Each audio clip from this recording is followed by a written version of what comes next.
Hi friends, welcome to Bookish Bliss, our virtual book club. Every week we will dig into a section of chapters in our favorite books. Let's get started. Hey book besties, and welcome back to Bookish Bliss for episode 101. Wow. We have a lot to discuss today. We are starting our journey through Sarah J. Maas's Kingdom of Ash, and this week it's all about chapters 1 through 12. So you don't have to read the entire book, but you do need to be caught up on the chapters we're covering because we are going full spoiler mode. Amanda, darling, what are you drinking tonight? I'm actually being so lazy. I have ginger lime mule cans in my car, but they're in my trunk, and I just don't want to pull my car out and go through the back seat. So It's dark outside. yeah, I have my Ultima Grape electrolytes in my water bottle tonight. I love that. How about you, darling? What are you drinking? I am having a little Diet Coke that Russ bought for me for the house. It's just so lovely. Wow, what a guy. I know. As you can your tell, cave. I'm back on the comfy couch this week. Yay! We're both on the comfy couch. I'm surprised you're not wearing one of your new Lululemon Oh my God. sweatshirts. I put all my clothes away today. The only thing I didn't do was I want to organize my closet a little bit more so that like all my t-shirts are together, all my sweatshirts, all my workout sweatshirts are together, everything that's hanging. But everything that's folded, I got a new little drawer thing today, like little buckets to put all my freaking sports bras in and all that shit that I got. Crazy. So exciting. I'm wearing one of my new steady states that I got in the fog wow. green. I love the fog green. It's so cozy. So I was like, I have to put it on. Though I was wearing a scuba earlier, like all day. But I wore a scuba yesterday all day. I was like, let me change because I was really excited. And my scuba is gray. And I just wanted to wear something a little bit more colorful for our first recording of Kingdom of Ash. I can't believe it. I Book know. 8. So crazy. So crazy. Let me just open up this top. All right. Cheers to episode 101 of Bookish Bliss and part 1 or you want some of Kingdom of Ash. Hey, cheers. So thirsty today. I've been doing so much work. Oh my gosh, that's so funny. Amanda, darling, what is your bookish news? Girl, we have not recorded since 2 weeks ago. Yeah, we took a week off. We had a nice little break, though it went so fast. It literally went so fast. And it doesn't even feel like we had a break. I know. It really doesn't, honestly. No. So here's what I've read in the last 2 weeks. I got to get my list because, you know, my old ass brain doesn't remember shit. We've got Harry Potter and the Order of the Phoenix. Okay. Flawless by Elsie Silver. That was our book club book. Yeah. The Tenant, Freena McFadden. Alchemized, Senlin Yu, I think is how you say it. I cannot believe you finished that already. I finished that in a day. It was so good. I listened to it, but it was so good. Still, it's like 35 hours long. Yeah, so you're right. It was maybe a weekend then because there's no way I would have. Well, I do listen fast, but not that fast. Yeah. Book Lovers by Emily Henry. Mm-hmm. Lightbreakers by Aja Gable. It was one of my book of the month books. And Beach Read by Emily Henry. And then just today, just before this recording, I finished The Bones Beneath My Skin by TJ Klune. Oh, nice. So I've been busy. You've been a busy bee during our vacation period. Literally. And I'm about to go back to the DR for my cousin's wedding this weekend. So I'll be listening to much more on the plane ride, on the beach. What do you have lined up for your vacation? So I have the next Harry Potter book lined up. Okay. And then I have, let's see. The Half-Blood Prince. The Half-Blood Prince, yep. And then I have The Missing Half by Ashley Flowers. Oh, yes. I know who that is. She's one of the co-hosts of Crime Junkies. Yes. And she wrote that other book that was really popular. I can't think of what it was right now. Mm-hmm. I don't know, but I read it and I liked it. 5 Broken Blades. I have that one up because it was available on Libby. The Soulmate by Sally Hepworth. Filthy Rich Vampire by Geneva Lee. And Happy Place by Emily Henry. And then I have The Wolf Nice. King, obviously, for our book club, Mhm. which I promised I would know her last name by now, and I still don't. So I'll have to figure that out at some point. So funny. So yeah, I got a lot lined up. I Oh, I love it. gotta do Brimstone at some point too before all of Quicksilver leaves my head because I did just re-listen to that at the end of the year. Oh my god, okay, so I'll talk to you about that after I tell you Yes. what Tell I read. me. So, I thought I read just 1 book during our time off, but I Mhm. read 2. Oh, Uh, wow. so I finished The Paradise Problem by Christina Lauren. I think I said I was listening to it when we recorded last. I did finish Yep. that. I did like it, but I wasn't, like, obsessed. But Yeah. I liked it. And then I finished finally God of the Woods, Yes. which took me since May, June, Almost a year. That's crazy. literally so long. But so a while back, me and Amanda would talk about how we're doing this sisterhood of the traveling books. And so we each picked a book with me, Amanda, Amy, who was on Megan's during book got Final stuck in gum Thoughts, or something. It took and forever and to travel. our friend Christina. So God of the Woods was my third book. It's Christina's book, and I just was like struggling to annotate it.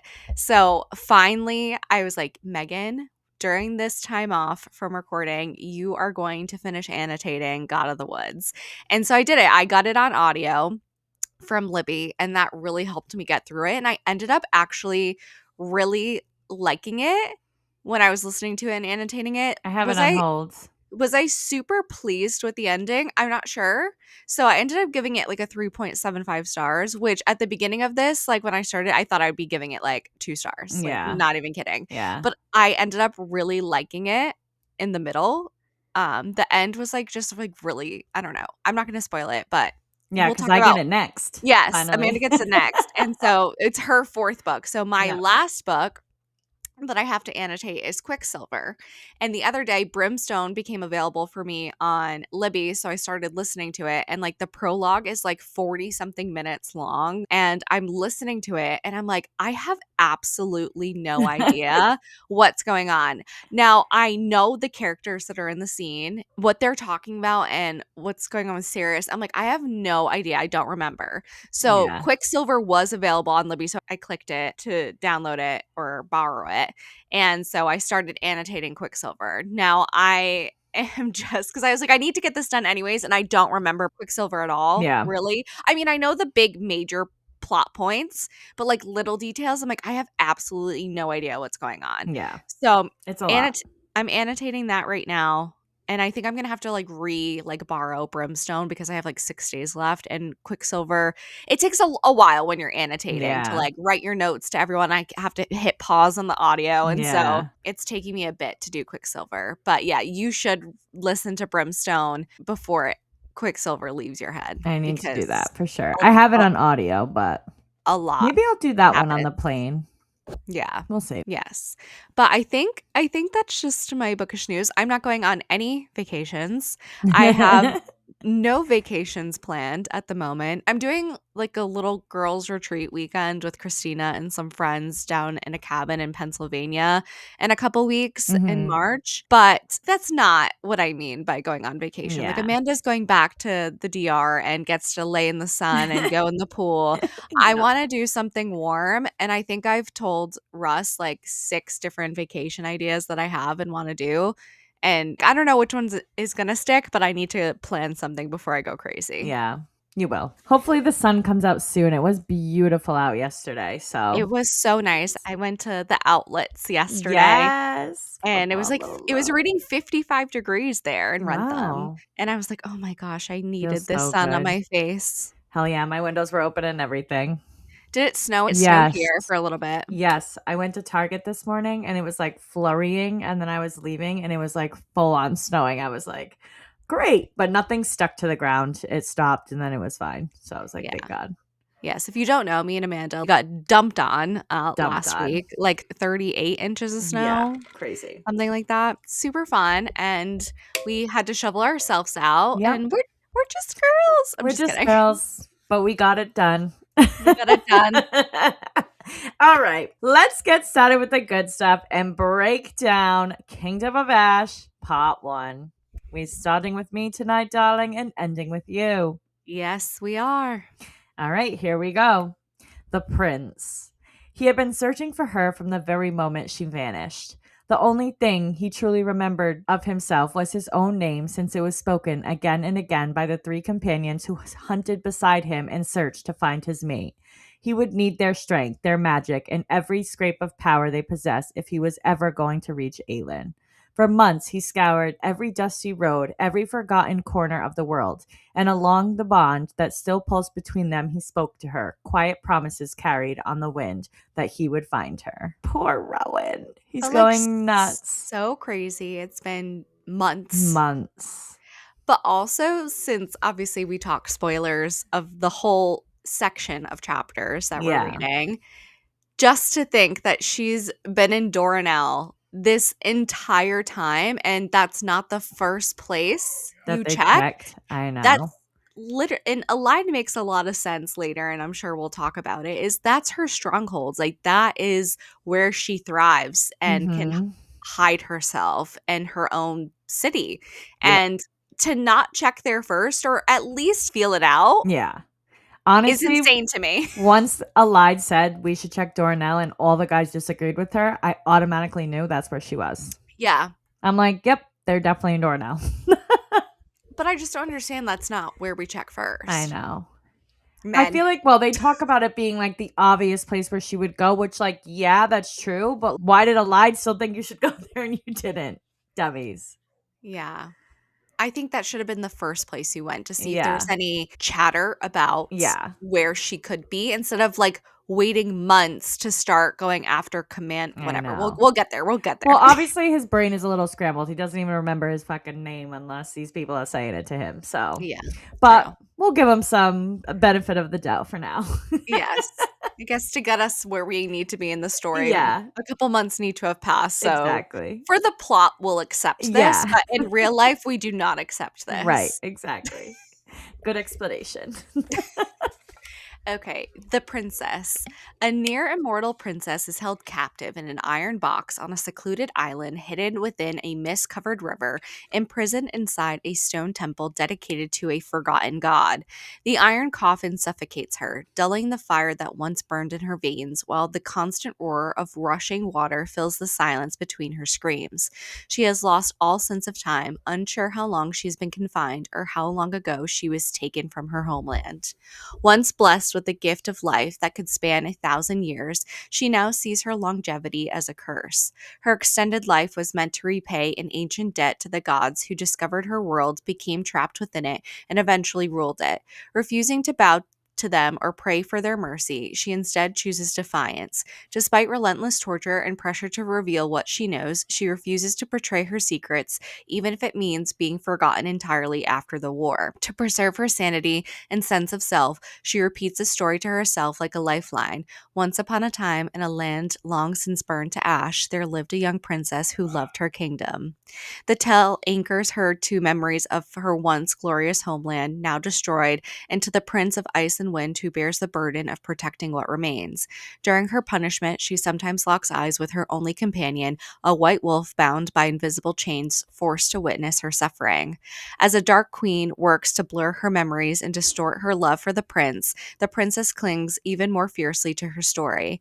With her past unraveling and her identity under assault, storytelling becomes her shield against madness and manipulation. Though trapped, tortured, and nearly erased, she resists in the only way she can by remembering who she was, who she loved, and the kingdom she refuses to betray. Poor Aelin. She's got a lot going on. She does. I don't even want to think about the amount of torture that she goes through on a daily basis. And I if she's not know. being tortured, just being inside that iron box with an iron mask on, Yeah, it's horrifying. I know. And she's hanging on because she wants to protect her people and her city. I know. She loves her kingdom She very much. does. Poor little Aelin. I just, we were reading these chapters to each other out loud, and I already started I crying. I was know. like, we're in not even chapter one. This is like the prologue, and I'm already crying in this book. Great. Amanda's like, "Are you crying already?" I'm like, "Yes." Of course. Yep. Part 1. Armies and Allies, Chapter 1. Snow had arrived early in Terrasen, and Adian silently thanked the gods for the extra time it granted them before Erewhon's inevitable assault. In the 2 weeks since he'd reunited with the Bane, there had been no sign of Marath's armies. Their allied ships had sailed up the Florine all the way to Orinth's doorstep. Banners from Wendland, the Whitethorns, Ansel of Briarcliff, the Silent Assassins, although they were bannerless, Mhm. and Prince Galen's foot soldiers all flying proudly. Meanwhile, Lysandra, still disguised as Aelin, had left a note for Galen explaining her absence as a trip to Eldries. For 2 months, no one had realized that the queen walking among them was actually a shifter. Only the brand on Lysandra's wrist separated her from Aelin, and she hid it beneath gloves and long sleeves. Adian could barely look at her, though he played his part flawlessly. Bringing her on the mission made maintaining the ruse easier, but the betrayal still burned. They'd seen little combat since leaving Eelway with their new allies, slipping past Marath's fleet near Rifthold and spending the last 2 weeks moving inland. Adian didn't believe the snow would stop Erewhon. If anything, he expected the attack to come in the dead of winter, when Terrasen's mobility would be at its worst. Darrow and the others disagreed, though, insisting Erewhon would wait for spring, but Adian refused to take chances. When an arrow sliced through the air, Adian let the Valk soldiers come close before ordering the attack. He demanded they leave one alive. He had questions. He and Ren struck their targets cleanly, while Lysandra, in snow leopard form, shredded the last few and a living one's legs. Adian offered the surviving Valg a quick death if it cooperated, but it only spat on his boots. Back at Alsbrook Castle, Adian and Ren discussed strategies, worrying about how Erewhon might enter Terrasen and whether Manon Blackbeak and Dorian Havillard could prevent him from obtaining the remaining word keys. They hadn't heard from either of them in months. Ren had prepared the Bane during Adian's absence and recently returned command to him. When Ren questioned Aelin's supposed lack of concern about Irwan heading towards Eldries, Adian defended her. She always has a plan, and everything she did was for Terrasen. He regretted the harsh words he once thrown at her, demanding to know where their allies were. He never told her about Ren's past in the opium dens. Aelin would have welcomed him to her court regardless. Evangeline lit up when Adian arrived, but she lit up even brighter when Lysandra entered. Lysandra hadn't asked to see her new territory since returning to Terrasen, only flying over it in falcon form. Evangeline had been well cared for by Ren, Murtaugh, and Fleetfoot, now plump from too many treats. Alsbrook Castle suited her far better than a war camp. She even insisted she'd seen a snow leopard near Caravere, though Murtaugh dismissed it as imagination. We learn more of Ren's past. Two siblings, Rose and Rallin, slaughtered at Devellin, the magic academy they attended by invading troops. None of the children escaped. Lysandra had tried to speak to Adian dozens of times over the past 2 months, but he ignored her until she finally gave up. He felt gutted by her deception, unsure if anything between them had ever been real. He'd once believed she was his last hunt, something he could savor. He'd call her a lying bitch, words he regretted, though the anger lingered. When she silently asked if they could at least be civil for Evangeline's sake, he turned away, leaving her disappointed. The next morning, a letter arrived from Killian, commander of the Bane. Morath's troops had landed in Eldries, exactly where Aelin was supposed to be. Adian lied, claiming Aelin was safe and already returning to Orinth, but Morath had destroyed 10 Wendland ships and driven the rest back up the Florine. Adian estimated they could reach Orinth within a week. Ren suggested returning to the war camp and attempting to bring their ships back down the river to strike with Rolf, though Adian doubted Rolf would come to their rescue.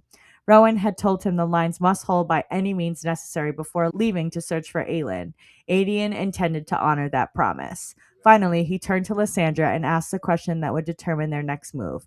How many soldiers could her wyvern form carry? Well, Huge first chapter. It's always the longest, of course, because they got to catch us up on everybody and what we're doing now in this new yes. book. I feel like that's, like, this whole first section is, Yeah, like, catching us up on where all our characters are at and giving us an update from Empire of Storms and Tower of Dawn, like, reminding us of what the heck happened. exactly. Because we don't see, obviously, Ren for a while. And so we're getting a little backstory about him and these two sisters he has that died at this magic academy. I'm like, We did know interesting. that. Well, yeah, but because Interesting. everything means something. And now I'm like, what does this Yeah. magic academy mean? Yeah. what is at this magic academy that we need. So we have all of our allies are still together. Everybody is living for Aelin right now, doing their thing for Aelin. They all believe that Lysandra is still her. Nobody's giving them a problem yet. But there's definitely a traitor in their midst Yes. because they attack Eldris where they think Aelin is currently. Indeed, yes. So obviously a targeted attack for sure. For sure.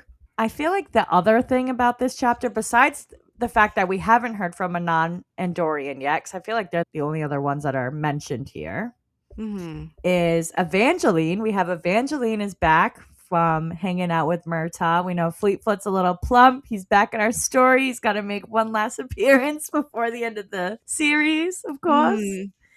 Evangeline's chilling. She's happy. She loves that Adian's there and Lysandra and all her people are back. So we'll see how that goes with her. And then we have Adian and Lysandra kind of still beefing, which I know you have thoughts about. So tell us.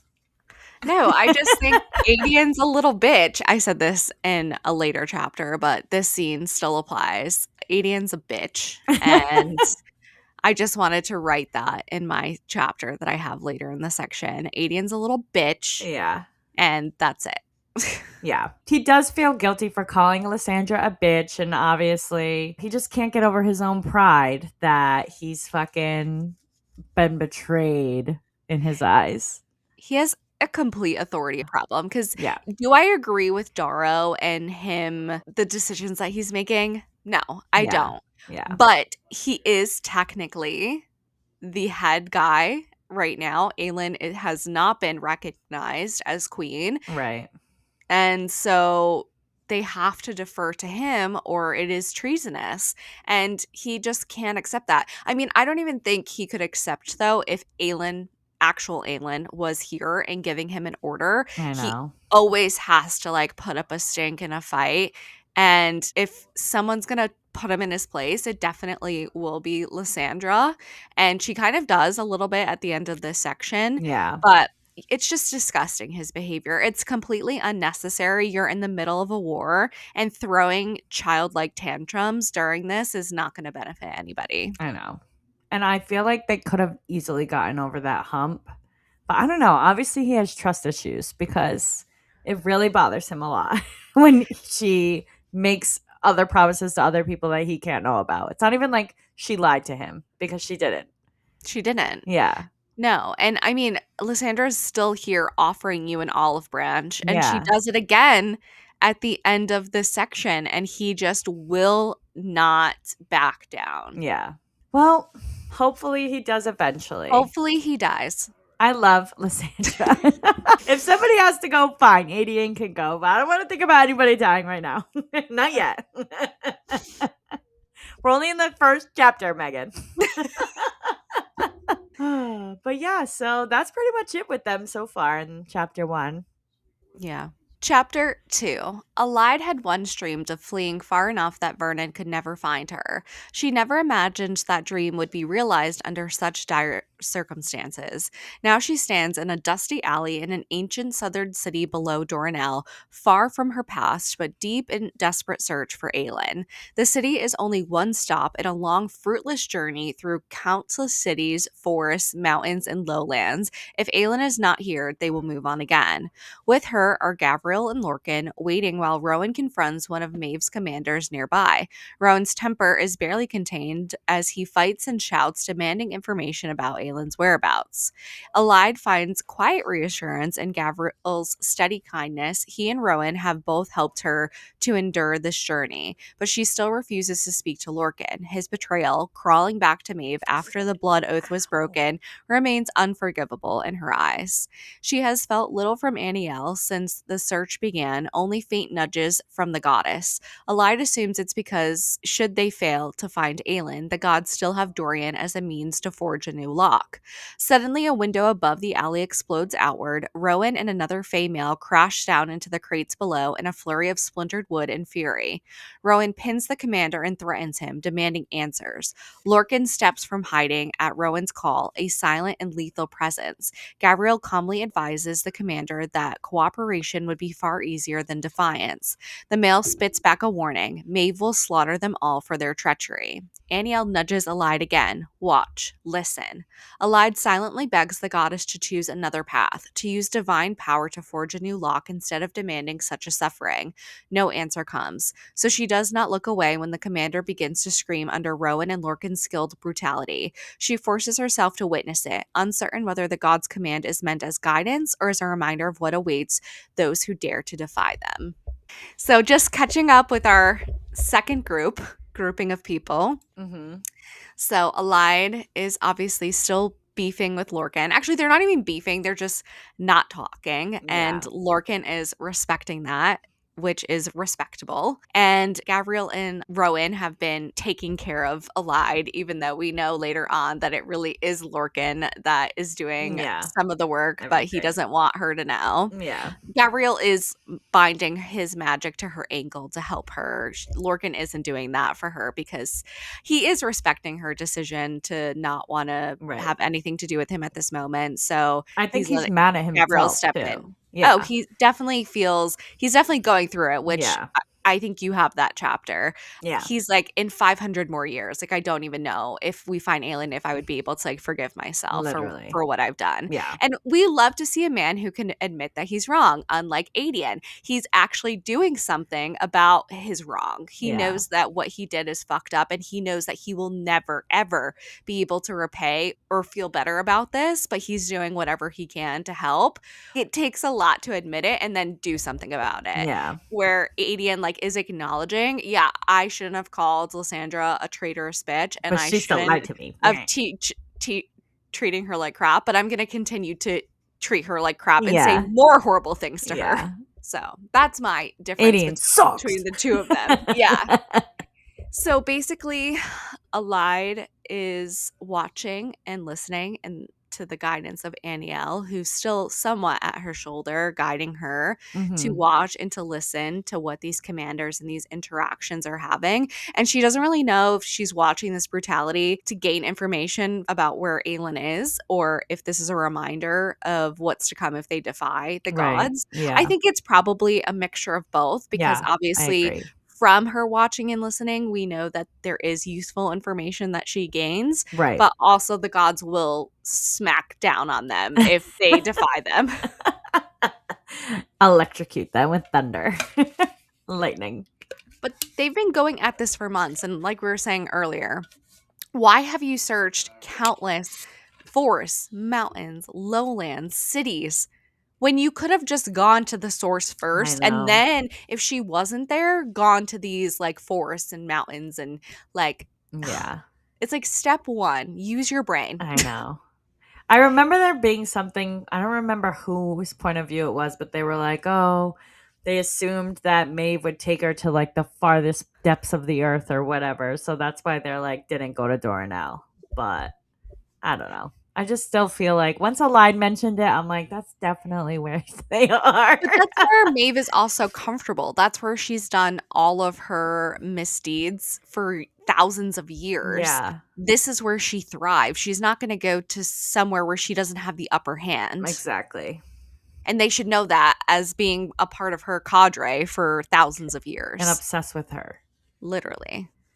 Stupid men. Stupid men. Chapter 3. Aylin's world had become fire and torment. In her dreams, the staghorns burned, Oakwall burned, and the world was drowned not in darkness but in flame. Over and over she heard the same accusation. You did this. As the Lord of the North, the great white stag, thundered past her ablaze. She reached for him, desperate, but he plunged screaming into a wall of fire and never emerged. When she jolted awake, she was seated on a stone altar, barely able to move, the death mask still fused to her face. Fenris, in his white wolf form, watched her silently. The handler added more iron to her restraints, iron gauntlets this time. She had tested every inch of the iron coffin for weaknesses before they knocked her unconscious with sweet smelling smoke, and she tested it again each time she awoke. Fenris had no chains, but Maeve's orders bound him more tightly than iron ever could. He obeyed every command, even when it broke him. Between them, he and Aelin had created a secret language of blinks. 3 meant, "Are you all right?" 1 meant yes, 2 meant no, 4 meant, "I am here with you," 5 meant, "This is real, you are awake," and 6, Fenri's invention, meant liar when she pretended that she was fine. No injuries remained when she awoke. No bruises, no broken bones, only the memory of the pain. There was only one entrance to the chamber, and she heard Karn's footsteps long before he appeared. He seemed almost disappointed she was conscious so soon, muttering that he must not have worked her hard enough. He dismissed Fenris to relieve himself, forcing the wolf to obey. Karen asked how she wanted to play tonight, but Aylin's rage was a living thing. He told her again that all of this would end if she swore the blood oath to Maeve. She never would. His eyes drifted to the bite mark Rowan had left on her neck, the mark of the mate. If Maeve hadn't forbidden it, he would have sunk his own teeth into her. Instead, he slammed his fist into her stomach, the only part of her not encased in iron. Fenris blinked 4 times. "I am here with you." He blinked it again and again as Karen lifted a hammer and brought it down on her knee. Aelin screamed, and Fenris kept blinking, refusing to let her face the agony alone. Oh, Oh, this is just wild. First, she has this crazy dream where she's not even blaming the Valg anymore for the destruction of the world. She is now blaming herself of course. and seeing flames and everything on fire instead of like a blaze of darkness. Which is Yes. horrible to even think about. And then when she gets up, she doesn't have these bruises. She doesn't have any physical pain, but she can remember all the torture she's going through. And poor Fenris has to just sit there and fucking watch. He can't even get up and go to the bathroom. He has to literally wait until he's told he can go. It's just crazy. So crazy. And I just think as readers, when we picture the Lord of the North, it's always seen as a guide for Aelin to Yeah. bring her into the correct direction or the correct path that she's supposed to be on. And so I think it's really horrifying to read that he's now set ablaze and Yeah. runs into the fire and doesn't emerge. It Especially just because she is such a reaches too a for him. bad foreshadowing, I feel like, as readers. You're like, "Oh, shit. Is this the end of Yeah. Aelin with the Lord of the North burning in Oh, flames?" And I understand that this is just, like, a nightmare, but she's always seen him. I mean, she's seen him in person, yeah. but, like, she also has seen him in her dreams that have always led her correctly on the right Yeah. path. Yeah. And so it's like, what is this telling us? It isn't telling us anything good. Yeah, it's almost like the stag is ashamed of her because she says like she reaches for it and it just like goes by her. Like he doesn't even pay Mhm. attention. He's just like screaming. Yeah. It's so I sad. And fucking then hate Cairn. yes. Yeah, What a for sure. loser. Punching her in the stomach, the only place that literally doesn't have any iron on it. But I Yeah. do love learning that they have this little language that they're I talking to each know. other. And that she's like still fighting. Like she's looking for weaknesses in the iron box. Yeah, and they're fucking with her head so much I that it's know. good to have Fenris there in this Yeah. language they created, like, "This is real. Yeah, You're like you're like, awake. fake this Yeah. isn't yeah, this is So fucked up. a real moment. This isn't Ugh, I a fake really dream." hope we don't have more than like 3 parts of Aelin being tortured. I'm giving it till like the middle of the book for her to be saved. Yeah, I think you'll be okay. Okay, good. Yeah, Can't take this much longer already. I'll give you that. That's it. Okay, It will be okay. perfect. You won't have to wait. Would you say 3 parts? 3 You won't parts, yeah. no, yeah, you won't have to. Okay, good. Yeah. All right, chapter 4. On to our next group of people. Yes. Manon, Dorian, and the 13 arrive at yet another abandoned camp, the third one they found without a single Kraken witch in sight. The camps feel like ghost trails. Though they briefly consider whether these sites could belong to the mountain wildmen, they know better. They've hunted both and recognize the difference. Time is slipping away. It's been 2 months since that day on the beach in Eelway. Since Manon learned the terrible cost Mala's his heir must pay, a burden that may now fall to Dorian. Manon knows that when they finally find the Krakens, she will have to convince them not to kill her on sight. Her name is high on their most wanted list. Worse, she questions whether she is worthy to lead the 13 on this mission at all, but Astrid reminds her that only Manon can decide that. Meanwhile, Dorian slips away from the witches to secretly summon his ancestor Gavin. Having studied their patrol patterns and knowing Vesta's fondness for him gives him extra freedom, he recreates the summoning marks Aelin once used to call Elena. Gavin appears and Dorian immediately demands to know the location of the third word key. Gavin claims he is forbidden from revealing it. When Dorian reminds him that Gavin's wife Elena set these events into motion, Gavin admits the true costs of the war. Elena will vanish forever once the debt is paid. Dorian argues that countless lives will be lost if he cannot retrieve the key and seal the gate. Gavin insists Erewhon could be defeated without the third key, but Dorian counters that if this was true, Gavin would have done so in his own war. Finally, Gavin confirms the key is in Marath, though he is stunned that Dorian would leave a Darlin without a king. He cannot say where in Marath the key lies, but tells Dorian that the sword Damaris will guide him. He warns Dorian not to go to Marath yet, but to wait until he is ready. The path meant for him will find him where he stands. Before vanishing, Dorian asks the question haunting him, whether he is truly human.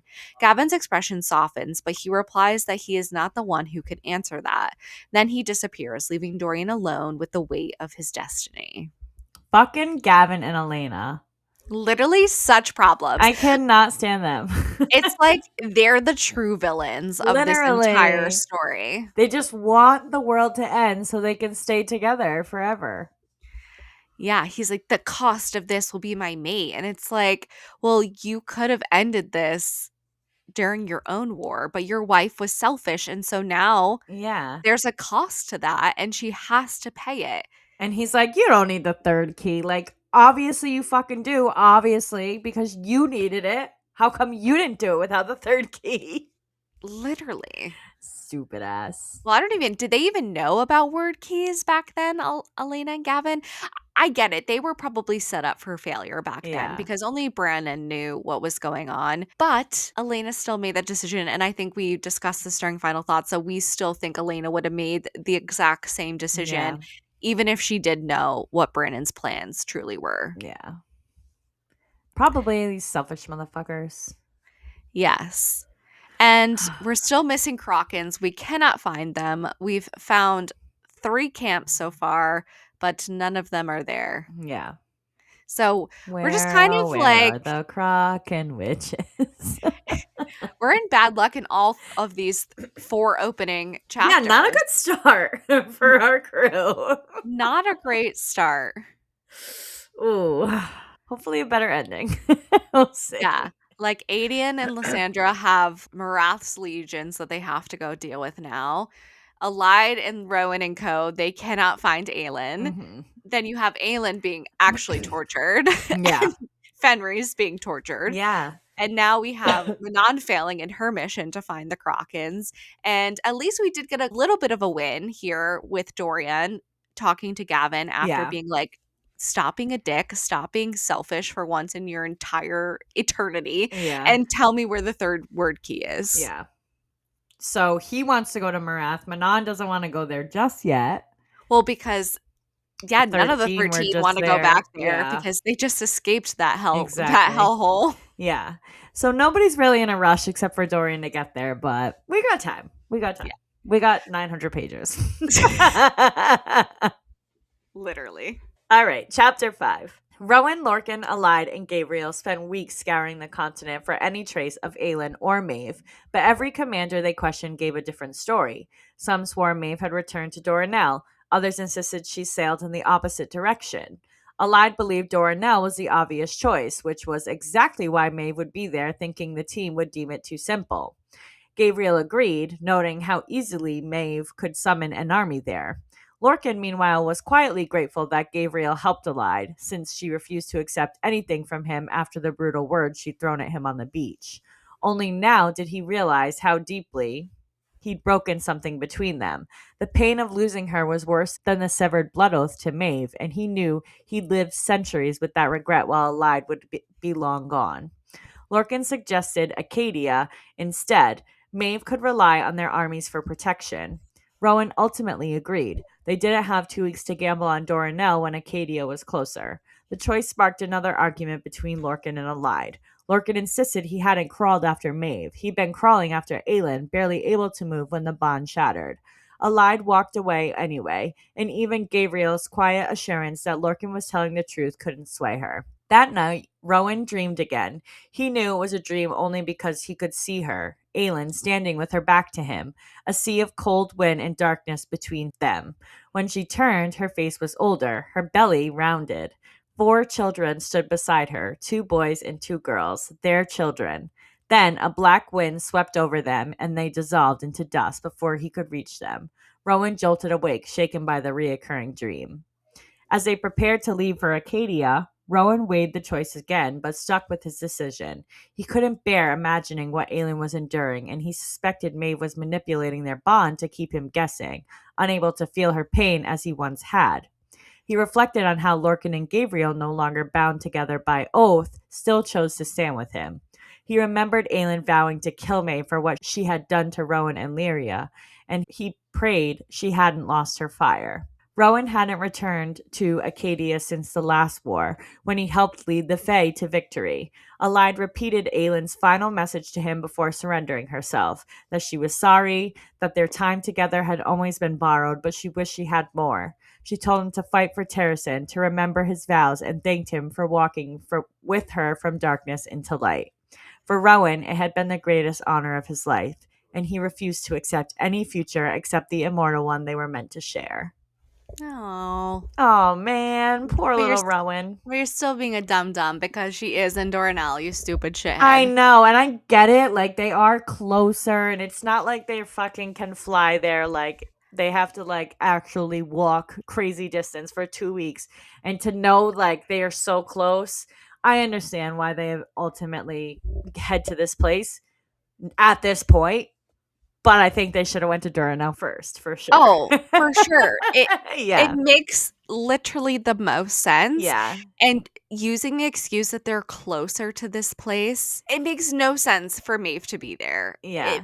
And just because they're closer doesn't mean you check it out, because then you're even further from Doranel once you get there Yeah. and realize ultimately that she is there. I know. But imagine actually going back to Doranel and then wasting all that time. So I understand the perspective now where they are. But should they have But even been this far in the first place? No. no. No. Yeah. Absolutely not. What else is going on? Basically, we just know we're heading to Acadia, which is apparently the other end of the earth, the opposite of Doranel. We already kind of discussed in this chapter how Lorcan and Allied are feeling about each other, but also how Rowan, actually, I don't know if we did talk about this yet, how Rowan is reflecting back on Aelin and how she was saying she wanted to kill me for everything that happened with him and Lyria. Allied tells Rowan all of this surrender talk that she said before she went with Maeve, and that this was all borrowed time, and she Mhm. wished she had more, but she wanted him to fight for Terrasen and thanked him for everything. And it was just so sad and so cute. I I know. just want them to be reunited. He was like, "This is the greatest honor of my life for I know. everything." And he's like, "I will not accept a future without her." I So know. It's super cute to see his dreams of her pregnant and their 4 I children, and know. Crazy. so you kind of have, like, Foreshadowing. you have some, like, bad foreshadowing in Aylin's chapter, but then you have some positive foreshadowing in this chapter, so it just makes you, like, confused, like, which one is true. I know. I Also, think they're both true, but it's gonna be bad and then it's gonna be good. I think it's reassuring to know that Lorcan wasn't crawling after Maeve, which Yeah. was obviously we're like, "Ick," I like, that was gave us the ick. disgusted with him. I was like, ew, this is disgusting. He's crawling after her. I think I even said that in the last episode. I was like, hell no.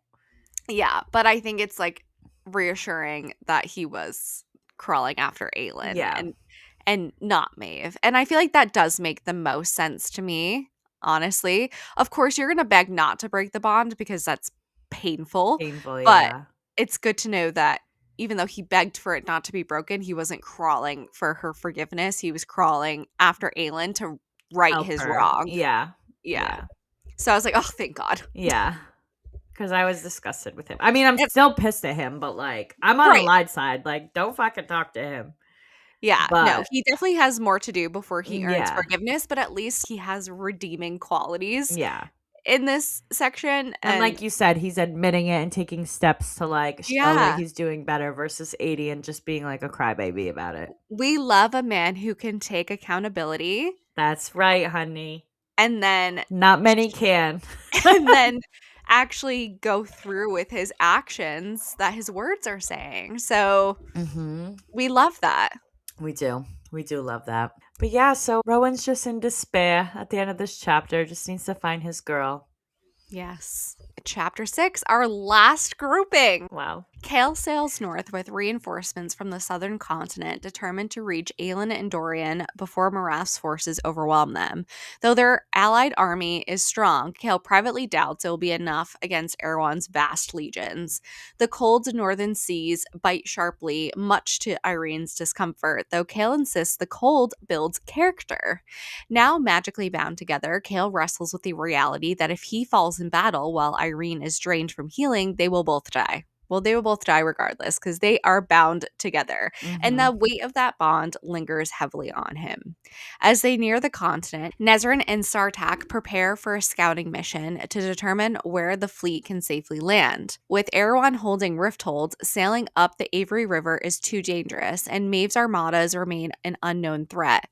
The North's brutal cold reminds Nezran how far she is from home, and she remains in quiet denial about her future. Sartak is now the named heir, meaning she is destined to become an empress. Wow. While scouting, Nezran and Sartak discover a village and its farmlands burned to ash, with no opposing army present, an act of cruelty carried out for sport. When Nezran spots 6 soldiers nearby, she and Sartak decide to confront them.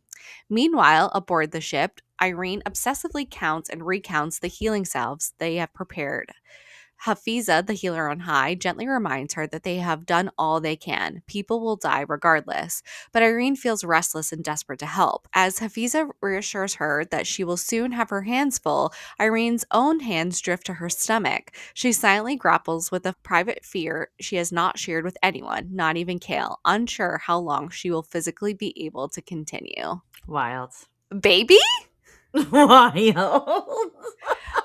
Sarah J. Maas, like, what are you doing? Like, we have enough on our hands. We don't have time for a I know. pregnancy at this They're moment in already time. weak because if one of them's weak, they're both weak, kind of thing. Right. If Irene is magically drained, Kale can't walk. And then if Yeah. he's in the middle of a battle, and they'll both die. And their baby will die I now. know. Oh my I guess it's gosh. not like fully confirmed that she's True. pregnant Yeah. yet. So, and this is so bad. I actually can't remember. So, If she's pregnant? yeah. But I was like, a baby? She very well maybe. But it makes it seem like she actually I is. know. That would be So wild. I'm glad there's sometimes when we've been rereading this series that I've forgotten little things or big things sometimes. And it's kind of great for me because it doesn't seem so tough Yeah. rereading a book you've already read before. Even Yeah. though I love this series, it is like hard to reread a book sometimes that you've already read, Yeah. especially when the extensive notes and things that we do to prepare for these episodes. It is kind of nice that I've kind of forgotten something. Yeah, there's still some surprises after all this time. But yeah, we just get our final update. They're still sailing north from Mhm. the southern continent. They're cold. They're trying to figure out where realistically they can Dock dock their their ship, I ships guess. and have their armies march into Terrasen to Yeah. meet up with the rest of their allies. So yeah, we got some scouting missions going on. We have some unplanned pregnancies going on, and what's a little more fun to a war? What is it? We're gonna have some kind of extra stress on us. Yes. We're already worried about Kale and Irene dying, but now it's like, let's add a baby to Yeah, it. let's add a baby. Because also that baby could be an orphan in 5 seconds if something happens to either one of them. So Literally. crazy. Dorian will take the baby because they're basically husbands. Thank you. Fucking Dorian and Kale. Speaking of Dorian, Speaking of Dorian, chapter 7. Dorian knew the third word key was hidden somewhere in Marath, and he was determined to find a way in, even though Manon had no intentions of returning there. She was focused on locating the Krakens, and the 13, still shaken from barely escaping Marath, weren't eager to go back either. Gavin had foreseen this camp in Dorian's path, but their plans were cut short when Manon ordered them to move north within minutes, debating whether to search the Fang Mountains or hunt in the lowlands as the Blackbeak witches had done for generations. As Dorian gripped Damaris, hoping for guidance, a massive white bear burst from the snow and lunged straight for Manon. A flash of magic revealed the truth. It wasn't a bear at all, but a Stygian spider in a shifter's form. It recognized Manon instantly, calling her Blackbeak, the same spider she had once robbed of spider silk and thrown off a cliff. Dorian held the creature immobilized with his magic while the 13 prepared to kill it, but the spider claimed to know the Kraken's location. That information bought its life, at least temporarily. Dorian was fascinated by its shapeshifting. The spider, Cyrene, explained it had mastered the stolen gift after trading years of a shifter's life for spider silk. Daenerys confirmed she spoke truth.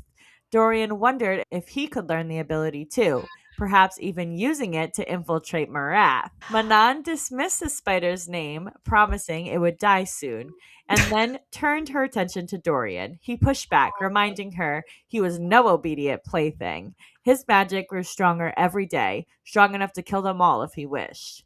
Manon noted he was different today, but he refused to bend, telling her to find someone else if she wanted blind obedience. Oh, shoot. At last, she relented. Fine, bring it along if you must. They planned to reach the Krakens by nightfall, each of them carrying secrets. Dorian couldn't help wonder whether Manon's were as dangerous as his own. Whoa. Wild! You knew that spider was coming back. I fucking knew it was coming back. And holy shit, it's a fucking shapeshifter. It learned how to shapeshift because it stole a shapeshifter's years off its life. Yeah, and when magic came back, she was like, let me try this out real quick. Which is crazy to me that you can learn how to shift. And now Dorian's like, I wonder if I can learn how to shift. Right, because we know that Dorian has this raw magic, and I didn't even realize that he was actually picking up other abilities as he has been progressing throughout these books until this very moment. Literally. Like, I knew he had the ice and the healing powers, but he learned fire, and like he has these magic hands. And now he's like, I wonder if I can shapeshift if I have this raw magic. And it's like, oh my God, like I'm just realizing that you're picking up other abilities as your power gets stronger. So who the fuck is he going to go into Marath as? Manon or Aelin? I'm not telling you. It's going to be one of them. Those are my two guesses. Or even Maeve, maybe? No, it's going to be Aelin or Manon. We'll see. We'll see. One other interesting fact we learned, well, Gavin kind of told us this, but Dorian puts it into action in this chapter with Damaris, how he's holding it and he can tell that the spider's telling the truth, that they know where the Kraken witches are because it like warms in his hand. So now he'll at least be able to know if people are fucking full of shit or not and not be led in the wrong way like Rowan and the rest of them. Yeah, he's definitely coming into his own. He's like, I'm sick of all this fucking bullshit. I'm a king, and you're gonna fucking listen to me. Well, finally, it's about fucking time because it's book 8, and I swear he's been nothing but boring for me. So I'm glad. Besides his like shining moments, which I will say he does have a couple in every book, but overall, I'm like, okay, this is what I'm talking about, Dorian. More of this. We've had more of his perspective in this book, I think, than we've had in any other book. True. That's true. Yeah. I like it. I need more of it. Put Manon in her place. Just kidding. Yeah. She's the queen. Yeah. He's like, listen, if you want a plaything and someone that's just going to blindly say yes to everything you say, then I ain't the one. And she doesn't. So she's like, fine. She's like, bring the fucking spider. She's like, why is this so fucking hot? Yeah. She's like, I'm going to punish you later for that one. Yeah, she's going to bite you. Chapter 8. Aelin awakes to find herself healed from injuries that had felt devastatingly real, whether illusion or magic, she cannot tell. Cairn removes her from the iron coffin and takes her towards Maeve's throne room, using Fenris as leverage to ensure she does not attempt escape. When Aelin arrives, Maeve sits waiting with Connell, Fenris's twin brother, in wolf form at her feet. In a calculated act of humiliation, Cairn places Mab's crown upon her head and Maeve declares her the true heir by blood and birthright. Then Karen shoves her into a circle of shattered glass, the shards slicing into her skin as she kneels before Maeve. Maeve mocks her, wishing there were witnesses to see Aelin of the Wildfire crowned at last and kneeling at her feet. She then orders Connell to confront Fenris. Connell accuses his brother of betrayal, of always trying to outshine him, of disgracing their family. He declares that he will never leave Maeve, and neither will Fenris. Maeve offers Aelin a way to end this, reveal the location of the word keys, and swear the blood oath. The order does not matter. Maeve only wants obedience and the keys. She attempts to break Aelin further by suggesting Rowan has abandoned her and returned to Terrasen with Lysandra, who is impersonating Aelin. Maeve insists she does not wish to destroy Aurelia like Erewhon does. She simply wants to control it as it is. Drawing strength from memories of her father training her, reminding her that her duty is to shield and defend her people, Aelin refuses to yield.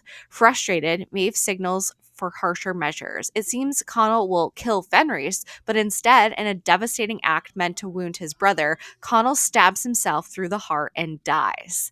As Wild. Maeve declares the audience finished, Aelin seizes her chance. She slashes Cairn with a shard of glass and hurls another at Maeve, cutting her face. For a flicker of a moment, Maeve's blood appears black before turning red, something Aelin wonders might have been a trick of the light. Before she can react further, an onyx wind coils around her throat and chokes her into unconsciousness. Yeah, because she doesn't know she's Valg yet. No, but like this is obviously in the last book, Tower of Dawn, we learn that Maeve is Is Valg. She Valg. is a queen of the Valg. Yeah. And But so Nezrin knows and she doesn't know yet. That's Aelin doesn't crazy. know. So when she cuts her face before Maeve can do, because she can trick people's minds, and it's crazy how strong she is and how quickly, She like, she can trick. changed her blood from black to red, Yeah. which is crazy. But Crazy. that's just reminding us as the readers that Maeve is in fact Valg, Yeah. and Aelin gets a glimpse of this, though she just thinks it's a trick of the light at the Right. moment. Well, she's been like fucked with her brain for like months now, so I'm sure she's probably second guessing everything that she sees. Yeah, I mean, Maeve is trying every trick in the book. Here, trying to humiliate her again on her knees, making her wear a crown, Mab's crown, Yeah. a fairy queen's crown, which is hers by blood and birthright, and making her kneel on a shards of glass in front of Maeve.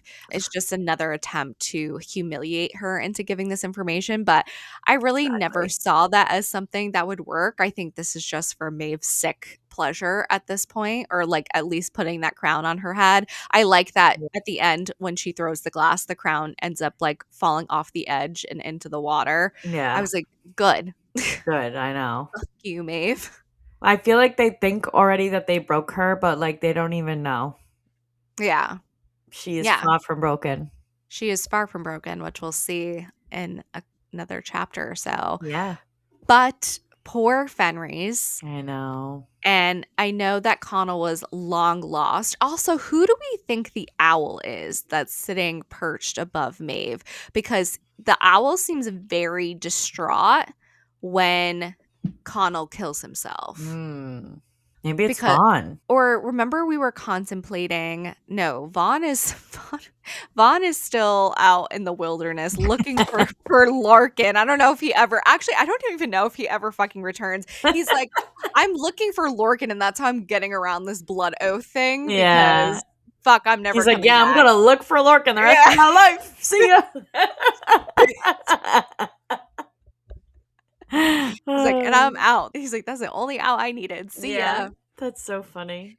But remember, we were talking about how when we were talking about the healers and the owl in the picture and Yes. it being, oh, what's his name? Not Brandon. It was Brandon. And The one that she loved, Maeve.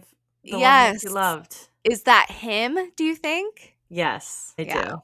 It's like, who else would it be? I know, because of that connection to Tower of Dawn. Like, Yeah. I don't know. It has to be. But R.I.P. Connell, our first death of this Yes. book, is one of the cadre. Yeah. Not one we knew well, but Crazy. obviously this death is meant to hurt Fenris, which Right. it does. Right. He only became blood sworn to Maeve Because, of his brother, yeah, to save and his brother now he's dead. or protect him, I guess. Yeah, Wow. fuck, Wow. crazy. First death of the book. That's crazy. 8 chapters in, we already 8 have a death. chapters in. Wow.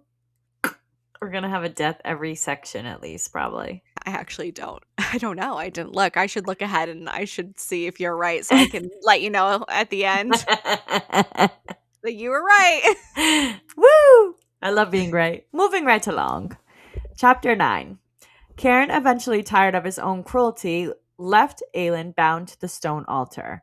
When the door shut behind him, Fenris slipped inside in his human form, moving with a quiet urgency. He looked shaken, not only by Aelin's condition, battered and trembling beneath layers of iron, but also by the sight of his own twin's body still sprawled on the veranda. Maeve had granted him only one mercy, permission to remove the shards of glass embedded in Aelin's legs. He knelt beside her and took her hand, and the moment their fingers touched, Aelin broke. She wept, not from the pain, but from the crushing fear that Rowan wasn't coming for her after all.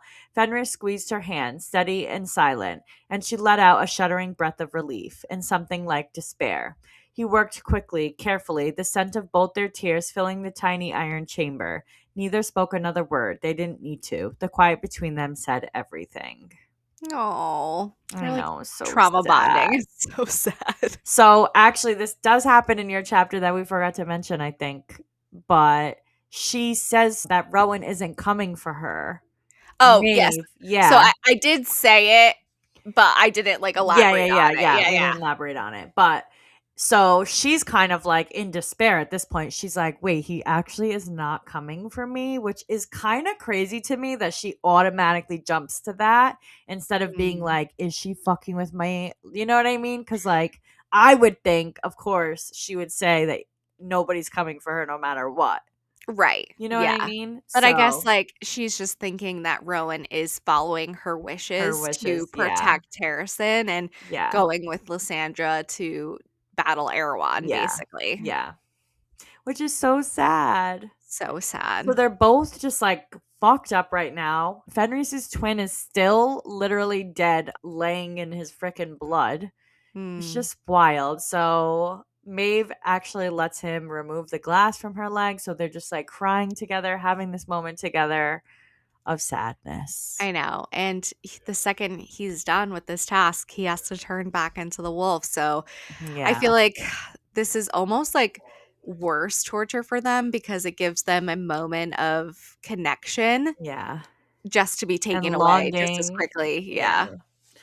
So sad. So Oh. sad. Chapter 10. Lysandra fights on the battlefield alongside Terrason's allies against 5,000 of Marath's soldiers. Adian strategically chose both the field and timing of the battle, believing location to be nearly as important as numbers. He commands from the left flank, where Galen and Ansel also fight, while Ren leads the right. Ravi and Sol, the lords of Syria, battle beside them. For now, they conceal the presence of their Fey warriors and the assassins from the Red Desert, waiting to use them as a decisive surprise.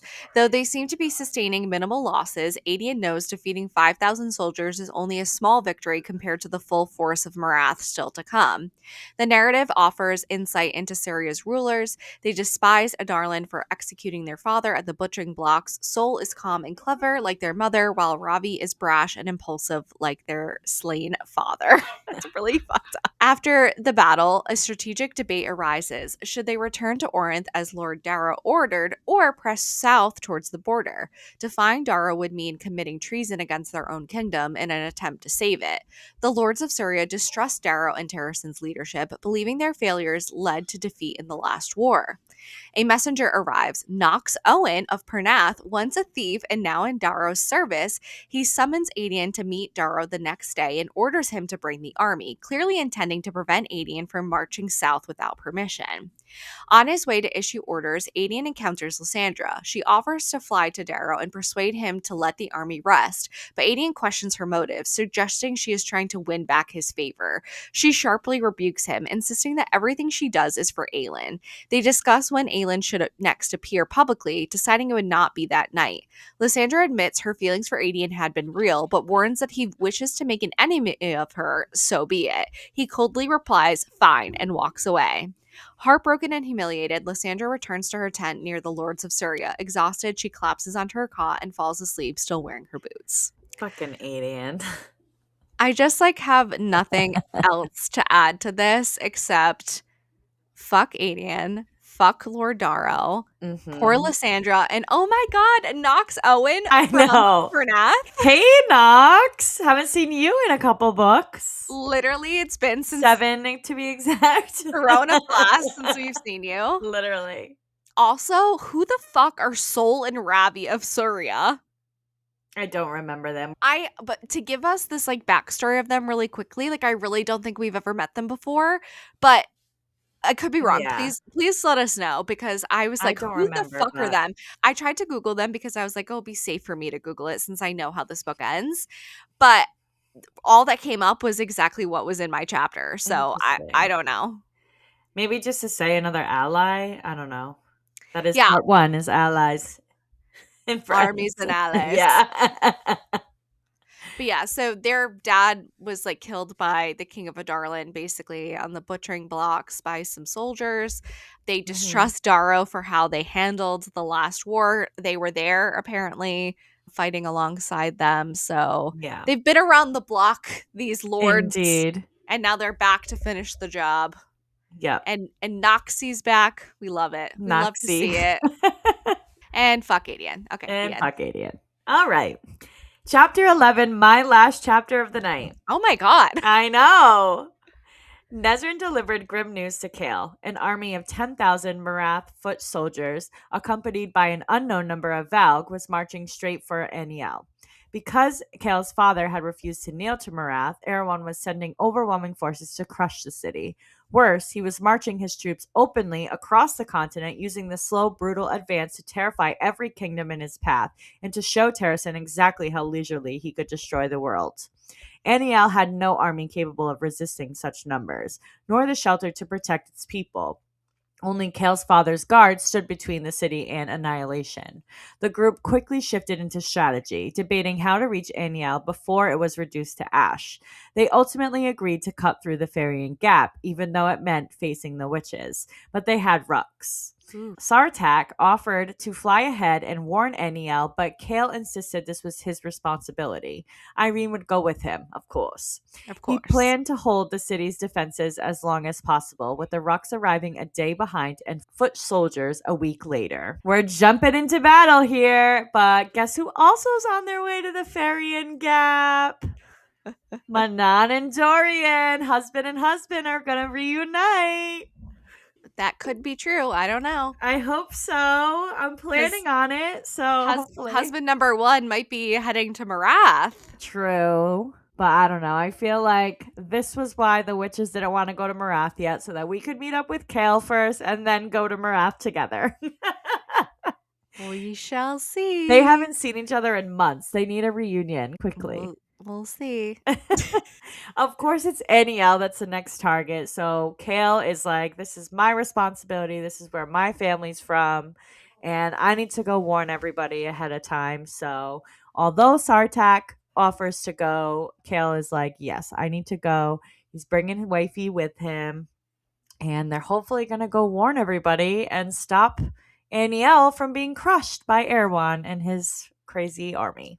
It's crazy. Erewhon's attacking at different points of this continent, and it's hard to know, where do you send your troops? Where is most important? Do we let this city fall to bring the major host to Terrasen to fight the legions there? Or do we go here first? And it's a tough decision, but I think they're making the right one. I think agree.